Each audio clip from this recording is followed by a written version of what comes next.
Assalamualaikum warahmatullahi wabarakatuh. Alhamdulillah wa syukurillah ala ni'matillah. Asyhadu an la ilaha illallah wa asyhadu anna Muhammadar Rasulullah. Allahumma shalli ala sayyidina Muhammad wa ala alihi sayyidina Muhammad. Puji syukur kepada Allah Subhanahu wa taala kita sampaikan serta selawat kepada baginda Rasulullah sallallahu alaihi wasallam.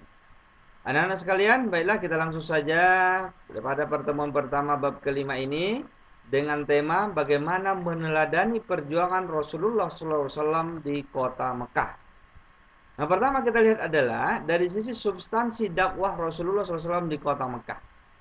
Kita lihat dari sisi sejarahnya bahwa Nabi Muhammad SAW diangkat menjadi Rasul pada malam ke-17 Ramadan pada usia yang ke-40 tahun. Kemudian sebagai bukti kenabian ini adalah diawali dengan turunnya wahyu pertama yakni surat Al-A'laq ayat 1 sampai 5 yang berbunyi Bismillahirrahmanirrahim. Iqra bismi rabbikal ladzi khalaq khalaqal insana min 'alaq Iqra wa rabbukal akram allazi 'allama bil qalam 'allamal insana ma lam ya'lam. Kemudian secara umum anak sekalian bisa kita pahami bahwa Al-Quran diturunkan kepada Rasulullah SAW itu berisi sebanyak 30 juz, 144 surat dengan kurun waktu turunnya lebih kurang selama 23 tahun. Kemudian anak sekalian perlu kita pahami adalah apa sih ajaran pokok Rasulullah SAW di kota Mekah.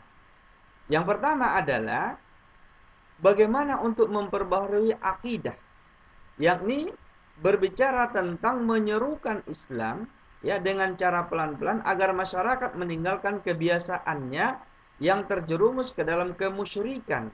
Ajaran tauhid sangat terbebas dan berbekas di dalam hati para nabi dan para pengikutnya sehingga menimbulkan keyakinan yang kuat, mapan dan tak tergoyahkan akidah dan keyakinannya terhadap Islam. Selanjutnya anak sekalian, yang kedua adalah yang dari sisi akhlak mulia. Kita lihat apa sih utamanya? Ketika Rasulullah SAW memahamkan dampak buruk dari kejahiliahan masyarakat yang suka meminum minuman khamar di zaman itu, suka melakukan zina, suka membunuh, suka berjudi dan kebiasaan-kebiasaan buruk lainnya yang kita sebut dengan istilah zaman kejahiliahan. Selanjutnya anak sekalian, strategi dakwah Rasulullah SAW di kota Mekah adalah meliputi yang pertama secara diam-diam disebut juga dengan sebutan dakwah bi'al-syir, yang meliputi memfokuskan dakwah kepada orang-orang terdekat Rasulullah seperti keluarga, sahabat dan orang ataupun istri Rasulullah SAW sendiri yang dijadikan sebagai pusat penyebaran Islam. Kemudian anak sekalian, kita lihat juga Islam dapat diterima di dalam masyarakat karena ada paling tidak 4 inti. Yang pertama adalah pribadi Rasulullah SAW yang baik. Yang kedua ajaran yang rasional, masuk akal. Dan yang ketiga adalah menyempurnakan ajaran-ajaran sebelumnya. Dan yang keempat adalah kesadaran akan tradisi yang jauh dari nilai-nilai ketuhanan dan kemanusiaan. Selanjutnya anak sekalian, yang kedua adalah dakwah secara terang-terangan atau yang disebut dengan dakwah bi'al-jahar. Artinya adalah ini dimulai ketika Rasulullah SAW menyerukan di sebuah bukit di dekat Ka'bah, dan dakwah ini sebagian kecil yang mau menerimanya dan cenderung kebanyakan menolak, bahkan membenci dan memusuhi Rasulullah SAW, bahkan sampai dalam sejarah disebutkan ingin membunuh Rasulullah SAW.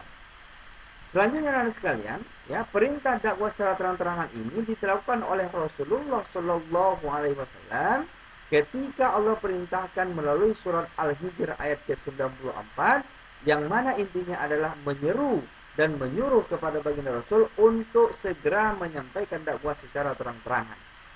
Kemudian kita lihat lagi, dakwah ini didukung oleh istri Rasulullah Sallallahu Alaihi Wasallam, Siti Khadijah, pamannya Abu Thalib dan beberapa sahabat-sahabat Nabi yang sudah masuk Islam dengan berdakwah dan ikut serta bersama Rasulullah Shallallahu Alaihi Wasallam. Jadi ini anak sekalian yang perlu kita pahami dari dakwah periode Mekah ini. Maka ada dua hal tadi, bagaimana meningkatkan akidah dan kemudian bagaimana mampu untuk meningkatkan keimanan kepada Allah Subhanahu wa taala. Mudah-mudahan kajian ini dapat bermanfaat buat kita bersama dan sampai jumpa pada pertemuan pertama dan dapat kita amalkan mudah-mudahan dalam hidup dan kehidupan kita. Lebih kurang mohon maaf. Wassalamualaikum warahmatullahi wabarakatuh.